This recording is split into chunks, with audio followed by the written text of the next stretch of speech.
human issues that, you know, other people might just be like, oh, that person's flaky, or that person, you know, isn't quite right, where I was able to identify that there was actually something medical going on.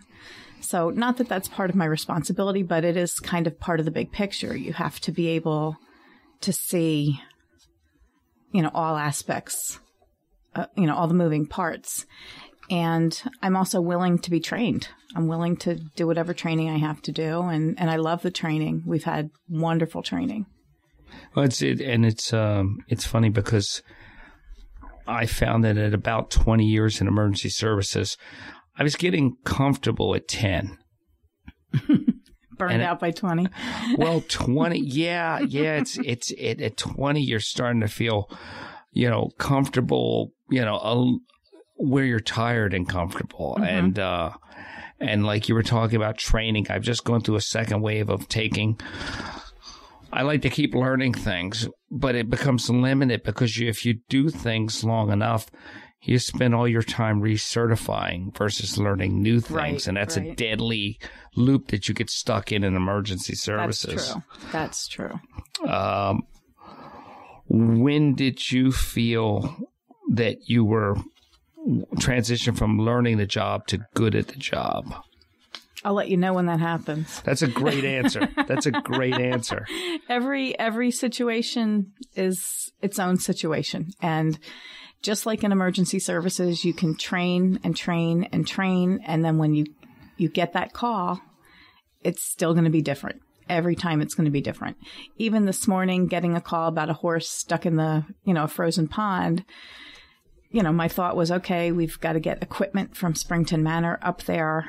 I can go out there now. Am I going to look stupid if I go out there now? Because I don't have equipment. I'm just going to stand there.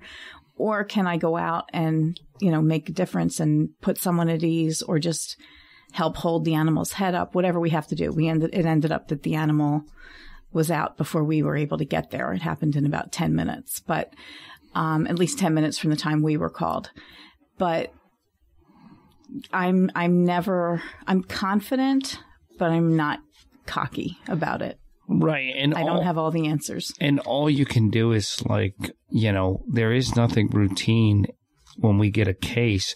There are points that resemble other cases we've worked that we can pull from, but you can't ever get so confident that you become cocky and make assumptions. Right. Plus animals, you never know. I mean, yeah.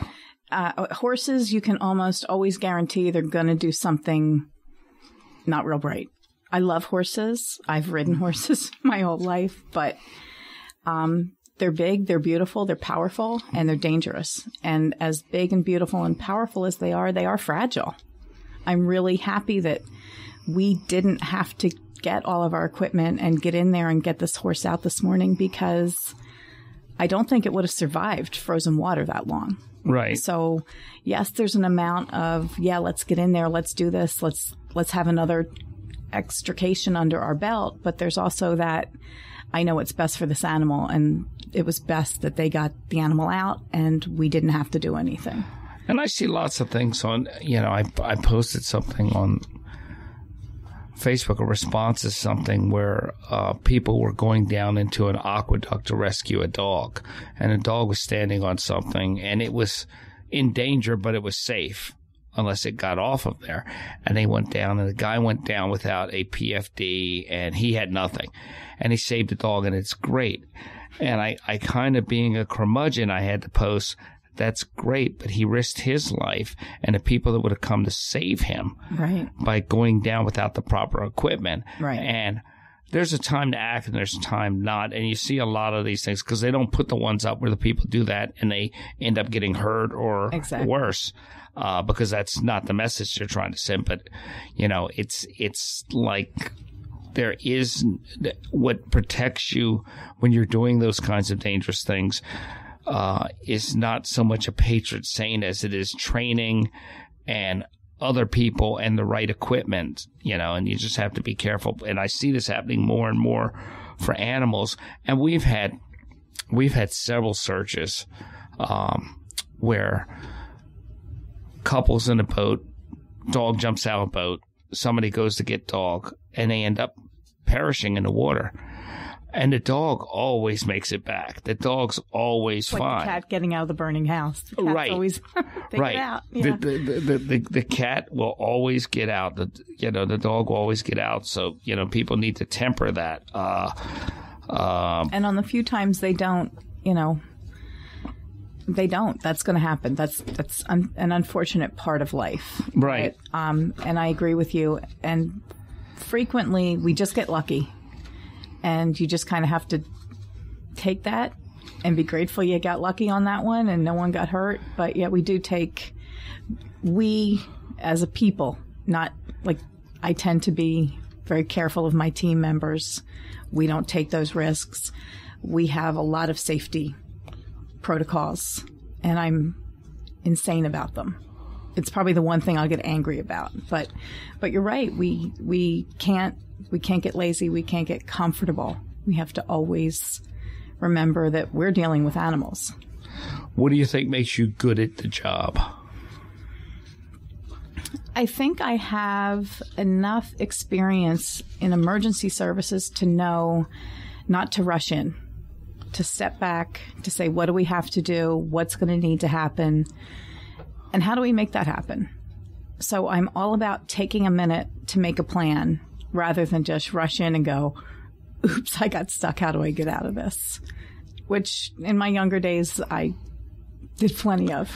Oh, absolutely. And, when you get older, it's like I used to get my luck with a shovel. Now I get it with a spoon. So you have to have some wisdom and some skill to make up for that absence. And you don't get it by rushing into things. Right. And I tell people very often that that's part of the thing about getting older. If you don't follow certain rules, you'll never get the luxury of experiencing it, and you can't run around like you're young and risking things. Because if you get hurt, you're not there to help somebody else. Exactly. You were saying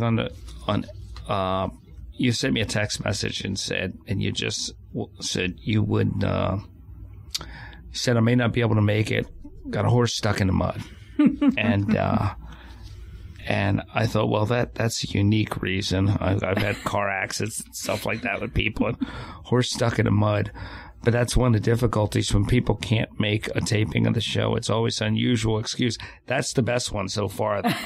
That's the best one so far. And at least it wasn't I'm stuck in the mud with a horse stuck in the mud. Yeah, yeah. What are the people like on your team?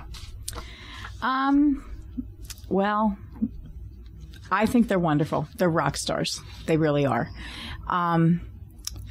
But when some of my friends from emergency services take a look at my team, they get upset because they're like, what do you mean are we going to train tonight? It's sub-zero out. What do you mean are we going to train it's raining out? Because these are, people who are used to training, they're firefighters, EMS. Right.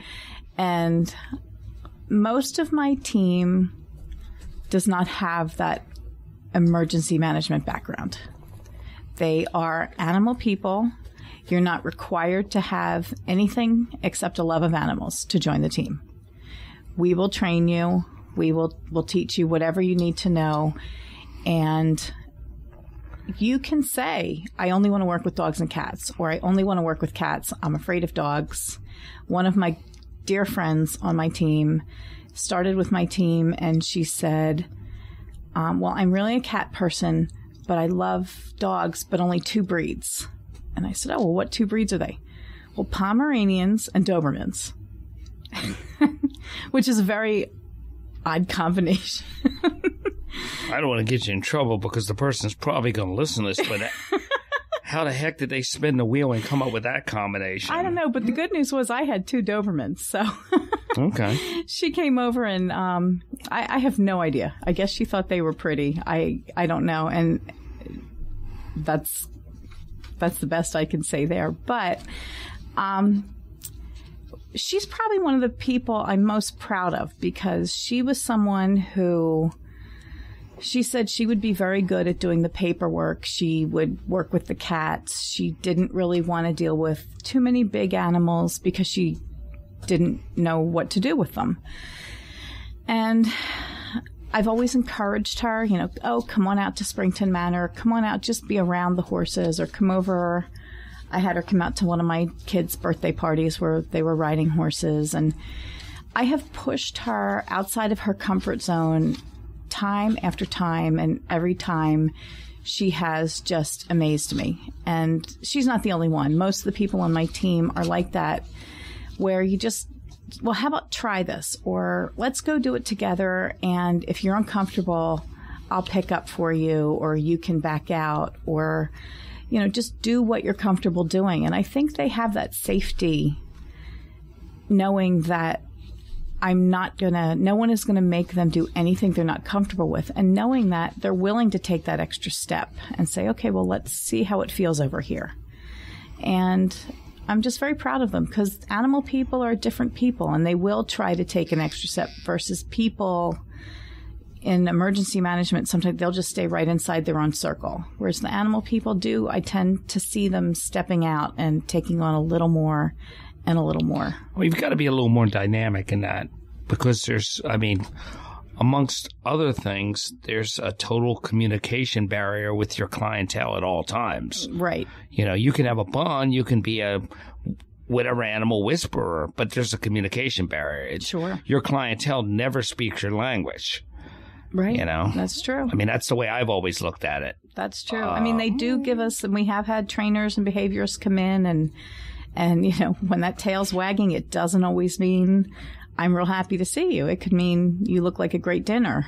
But we always keep trying, and we do have safety things. We do not take animals out of their cages, except one at a time when we need to. We will never have 2 cages open. It's just, something we have to take care of, because we can at least manage our training versus, like trying to understand the animal's body language and the training we've had there. The last thing we want is to try to have 2 animals communicating. Right. Because it's always stressful. Anyone's regular old pet who's never looked at anyone cross-eyed is going to be stressed in a shelter. So right. We treat them all as very stressed, very sweet, but very stressed.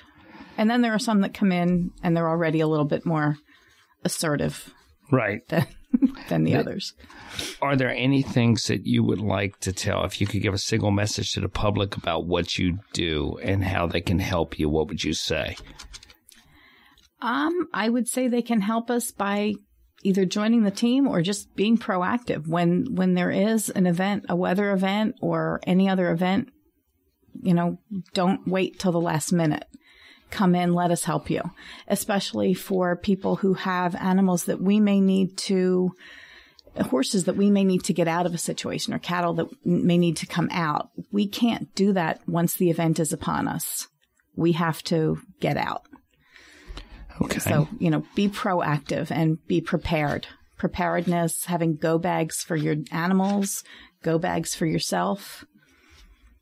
That's the best thing you can do. Be prepared. Common sense and safety, and that's vaccine records at home too. So if we have a situation where we have to bring in, a mass shelter situation, we're going to have to do mass vaccinating, herd vaccines, all that. And if you have a copy of your animal's vet records in that go bag for your pet, that puts you a step ahead of it. You might not have to revaccinate your animals. Well, I tell people with missing people is take a picture of everything. Keep a picture on your phone. Absolutely. You can take pictures of things other than food and beer, and it can be useful in an emergency to keep all that stuff there. Yep. The people can contact us if they want more information about you, and it's Chester County Animal Rescue Team. Response team. I got it right once and I messed it up. That's okay. I think it's great that you guys do that. I couldn't do it. I don't have the patience. I just couldn't do a whole room full of dogs. And it's not the animals. I never have had a problem with the animals. I can work everything out and get along with the animals. It's the owners. If we have an issue, that's usually where our issue lies. It's the owners. But thank you for coming. And thank you for having me. Yeah. And